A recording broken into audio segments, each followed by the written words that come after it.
I miss you mummy કે તું હતી તો બધું આસાન હતું. સોરી. રામ રામ સીતારામ, જય શ્રી કૃષ્ણ, જય માતાજી, જય ગોપાલજી, ઠાકોરજી, જય જલારામજી, જૈનેન્દ્રજી, સ્વામિનારાયણ, મહાદેવ, હર હર હર મહાદેવ. કેમ છો? મોજમાં? તો વાંધો નહીં બાપુલી, બિલકુલ મોજમાં રહેવાનું છે. વાગ્યા છે અત્યારે 7:30 5 કમ છે અને અમારે આમને આજે ડિસ્કો સાંભળ્યો છે પાછો. ડીજે ક્યાંય વાગતું નથી છતાં પણ ડિસ્કો કરે છે, એટલે હવે જોઈએ, પાછી ટ્રાય કરી લઈએ. એકવાર બંધ કરી પાછી ચાલુ કરીએ, જો થઈ ગઈ તો થઈ ગઈ, વાંધો ન આવ્યો. અને બસ તબિયત હજી આપણી એઝ યુઝ્યુઅલ એમનેમ જ છે, ઘટતું નથી ને વધતું નથી ને કંઈ નહીં. એમને એને શું કહેવાય, એની સ્થિતિ રહી ગઈ છે. કારણ કે ગઈકાલે આપણે ગોલાધર ગયા હતું, જ્યાં વધારે વાતાવરણ ઠંડુ હતું ને, તો ફરી પાછું આપણે અસર કરી ગયું છે શરદી અને ઉધરસ. તો કીધું આજે હવે આખો દિવસ ગરમ પાણી પીવું છે, એટલે કંઈક કપ છૂટો પડી જાય ને તો કંઈક આપણો મેળ પડી જાય. નહીતર પછી આમનું શિયાળો આખો હું આમનું કાઢવાનું તો હજી તો શરૂઆત થઈ ગઈ, કંઈ નક્કી નથી રહેતું. પણ કંઈ નહીં, ચાલો આપણે દીવાબત્તીને તો બધું કરી લીધું છે. અને તમને બધા લોકોને હમણાં કેટલા દિવસથી આપણે દર્શન નહોતા કરાવ્યા, તો કીધું ચલો જય માતાજી, જય હનુમાનજી મહારાજ, જય બજરંગબલી મહારાજ, જય ખોડિયાર.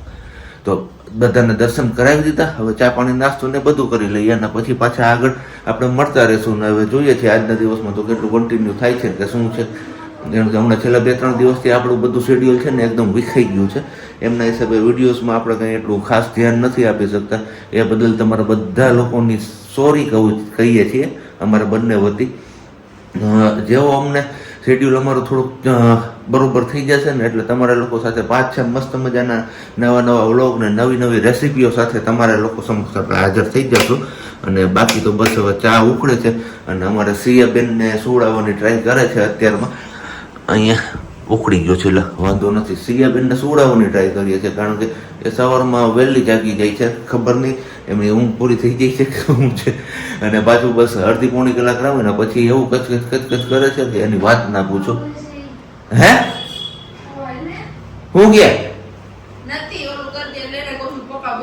ઓકે. અમારે જો એવું હોય, પાછું હું બોલું તો મારો અવાજ ઓળખી જાય છે હવે કે ક્યાંક ગમે ત્યાં બોલે છે, એટલે આમ તેમ મોઢું છે ને ફેરવે રાખે અને ગોઈતે રાખે છે. તો ચલો કંઈ નહીં, ચા ઉકળી ગયો છે તો આપણે ફટાફટ ચા પાણી નાસ્તો ને કરી લઈએ ને ત્યાં જતા આવીએ, એમને મોઢું બતાવતા આવીએ, એટલે એમને થોડુંક એમ થાય કે ના પપ્પા અહીંયા નહીં યાદ છે. મોર્નિંગ ને જય શ્રી કૃષ્ણ. સાહેબજી તો ઓફિસ વહી ગયા અને આપણો 8:05 વાગે નાસ્તાનો વારો આવ્યો છે. 8:05 વાગે ગઈ ને અત્યારે નાસ્તાનો વારો આવ્યો, કેમ કે સિયાબેનને સુવડાવ્યા હતા ને ફરી પાછા જાગી ગયા તો નો વારો આવ્યો.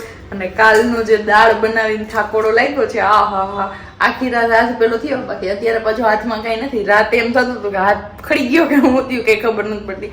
અહીંયાથી એવો દુખતો હતો કેમ કે 20 કિલો દાળ હતી. મને એક જ હાથે ફાવે છે, ઊંધા હાથે ઓછું ફાવે ઘંટુડો ફેરવવાનો, એ તકલીફ થતી હતી. પણ કાલ ઘંટુડાનું કામ નીકળી ગયું, ચાયણીનું કામ નીકળી ગયું. હવે એને વાવલવાની અને સુપડાનું કામ છે, મીન્સ કે ઝાટકવાની, વાવલવાની, એ બધું કામ છે. એટલે હવે જોઈએ, પાછો મેળ પડે ત્યારે કરીશું. અત્યારે અહીં હારે લાવી, પણ અહીંયા હારે મારે કેમ કરવું ઘરે, કેમ કે હજી તો ઘરનું બધું કામ પડ્યું છે અને ઉપરથી એ કામ કરવાનું, તો કોઈ દિવસ ભેગું ન થાય. કાલે રવિવાર છે, જોઈએ પાછું રવિવારનું કંઈક કરીએ. સાબજીને કંઈક તબિયત ઠીક હોય એને હા પાડે તો એ કરીશું. બાકી બસ ચા નાસ્તો કરવો હોય તો આવી જાવ ચા પાણીને નાસ્તો કરવા માટે. પછી જોઈએ બપોરમાં તો શું બને છે આપણું. ચાલો, વાગી ગયા છે 11:05.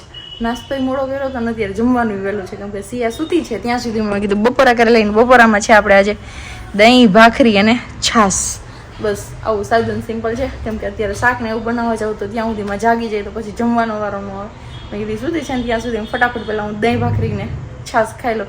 તમારે કોઈને ખાવો હોય ને બપોરા કરવો હોય તો આવી જાવ બપોરા કરવા માટે. બાકી મળતા રહીએ આગળ. ચલો, વાગી ગયા છે 2:30 અને સિયા બી જાગી ગયા 1:30 વાગ્યાના. એ અડધી કલાક કે એમ જ ઊંઘ કરે તો સૂતી નથી. અને મેં સાંજે દૂધ જમાવ્યું હતું પણ ઠંડી હતી અને મેં કીધું જામી જશે ચોલા ઉપર છે તો એ પ્રોબ્લેમ થઈ જતો તો જામ્યું નહોતું. તો અત્યારે દૂધ જામી ગયું છે તો આપણે ફટાફટ છાશ બનાવી લઈએ. અને જાફળ હજી એમાં ને એમ જ છે જો આપણું. હવે ફટાફટ એની છાશ કરી નાખું બ્લેન્ડર મારીને, અને પછી એમાંથી જે માખણ નીકળે એ માખણમાં પછી ઘી ગરમ કરી નાખીએ. એટલે જે વલોવેલા જાયફળનું જે આપણે જાયફળ જોઈએ છે વલોવેલું, એ તૈયાર થઈ જાય. અને પછી એમને ઘસારો કરીને પીવડાવવાનું હોય એવું હોય તો જોઈએ, ટ્રાય કરીએ. હું પહેલાં ફટાફટ છાશ કરી લો, એ રમે છે ને ત્યાં સુધીમાં. છાશ આપણે અહીંયા કન્ટિન્યુ છે કેમ કે ગાયનું દૂધ છે ને, તો કોઈ વાત એમાંથી માખણ નથી નીકળતું. હું કેટલી વાર ત્યાં મથું છું પણ હવે થાય તો ઠીક છે, એમાં માખણ નીકળે તો નહીંતર પછી આપણે ભેંસના દૂધમાં જાયફળને વલવવું પડશે, તો પછી કંઈક બીજો આઈડિયા અપનાવીશું. પણ જોઈએ, ટ્રાય કરી જોઉં હજી એકવાર. અત્યારે તો બ્લેન્ડર ગરમ થઈ ગયું છે ને સિયા બેબી અંદરથી રાડો પાડે છે પેલી રૂમમાંથી, તો હવે ત્યાં જાઉં પછી પાછો ટાઈમ મળે ત્યારે એ માખણ કરી નાખું. જોઈએ માખણ નીકળે છે કે નહીં નીકળે તો આગળ તમારા લોકો જોડે શેર કરીશ કે હવે જાયફળનું હું શું કરું છું. સિયા બેબી અહીંયા આ ગેમ એન્જોય કરે છે. સિયા બેબી પઝલ ગેમ ચલાવે છે ને મ્યુઝિકલ ગેમ વાળી એ, કેમ કે એમાં ટેડી છે એ પણ હલતા રહીએ અને અહીંયા આડી જાય તો આ પણ મ્યુઝિક વાગે આમ ટુચુંક ટુચુંક, એટલે એમને થાય કોઈ છે બાજુમાં. સિયાને મેં રૂમમાં અંદર હનુમાન ચાલીસા ચાલુ કરીને આપી છે, એટલે મીન્સ કે મોબાઈલમાં ચાલુ કરીને રાખી છે ને અહીંયા આપણી છાશમાંથી માખણ બની ગયું ફાઇનલી. થોડીક વાર લાગી. હવે આ માખણને બસ કાઢી લઈશ જાયફળ સહિત જ. જાયફળને થોડીક વાર પૂરતું પાછું કાઢી લીધું હતું, કેમ કે નહીં ને પેલું થઈ જાય તો પ્રોબ્લેમ થઈ જાય, ભાંગી જાય તો, એટલે થોડીક વાર રાખ્યું, વળી થોડીક વાર કાઢી લીધું. એવી રીતના કરીને બ્લેન્ડરમાં હતી ને એટલે છાશની મોટરમાં છાશ કરતા હોય તો આરામથી એ જાયફળ ભાંગે નહીં ને રહી જાય. ચલો માખણ ધોઈ અને બસ આને ખાલી ગરમ જ કરવાનું છે, બીજું કઈ નથી. સિયા રાડો પાડે છે, એવી રોવે એની પેલા હું ત્યાં પહોંચી જાઉં. હવે સિયાબેન ને તેડીને જે કામ અધૂરું બાકી છે ને એ કરી નાખે. અહીંયા માખણ રાખ્યું છે, હું બેક કેમેરા માખણ છે એને મારે અહીંયા ગરમ મૂકવાનું છે. બસ આમણામાં જ આવી રીતે ગરમ થવા દેવાનું. માખણ ચાલો સિયાબેન કેટલા હતા તો એને સુવડાવી દીધા અને હવે માખણ ગરમ મૂકવું. જીરે કેટલું જ માખણ હતું મૂકીને જાઉં તો પછી હેરાન થઈ જવું, બળી જાય ને શું થાય ખબર નહીં, કેમ કે ગાયનું દૂધ હતું ને બહુ ઓછું એટલું માખણ હતું અને એમાં પણ 1 કલ્સેક જેટલું જ ગાયનું દૂધ હતું. એટલે ગાયના દૂધમાં તમને બધાને જનરલી ખબર જ હશે કે માખણ ના નીકળે એટલું બધું.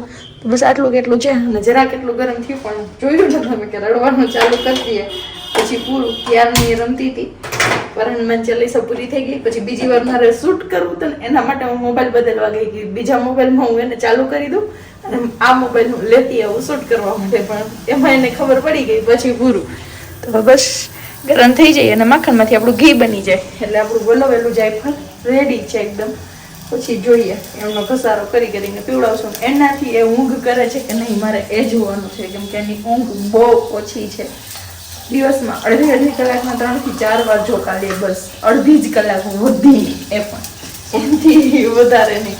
એટલે એ મેઇન પ્રશ્ન છે. પણ હવે જોઈએ મારું માખણ ગરમ થઈ જાય ત્યાં સુધીમાં થોડીક એવી ભૂખ લાગી છે તો કંઈક નાસ્તો પણ કરી લો અને પછી મળીએ આગળ. ઘી બનીને રેડી છે. ઘી તો ખાલી કેવા પૂરતું છે, પણ બસ આપણે આપણા જાયફળ માટેથી લાવ્યા હતા દૂધ એટલું જ હતું એટલા માટે. ને જે દહીં વાળી તપેલી હતી ને એમાં જ મેં મૂકી દીધું, એટલે કોઈ એવું ન કહેતા તપેલી મોટી ને માખણ ઓછું. કેમ કે સાફ કરવામાં નાનું 2 વસ્તુ સાફ કરવી એના કરતાં દહીં વાળું ખાલી થયું મેં કીધું એમાં ને એમાં કરી નાખીશ તો થઈ જશે, જરા કેટલું જ માખણ હશે એટલા માટે.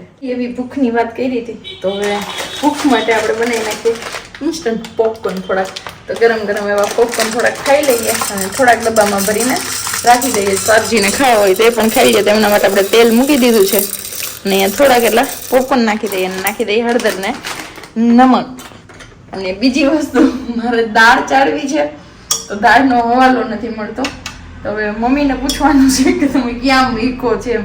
કેમ કે આટલો ટાઈમ મમ્મી રહ્યા તો બધી વસ્તુ મમ્મીએ એમની રીતના સેટ કરીને બધું મૂક્યું હોય તો ખબર નહીં. અત્યારે ફોન કરો તો પપ્પાને કે મમ્મીને પૂછી જોજો હવાલો ક્યાં મૂકો છે.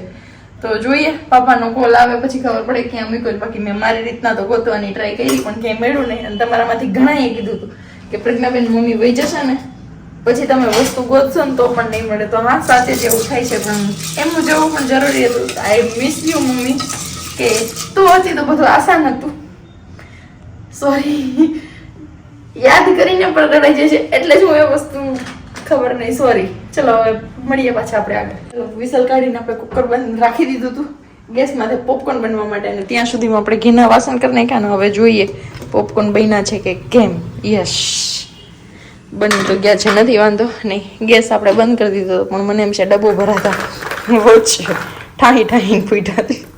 કંઈ વાંધો નહીં, હું ખાલી કરી લઉં અને પછી ફટાફટ નાસ્તો કરી લઉં. તમારે કોઈને ખાવો હોય તો આવી જાઓ તમે લોકો નાસ્તો કરવા માટે પોપકોર્નનો ગરમા ગરમ મસ્ત.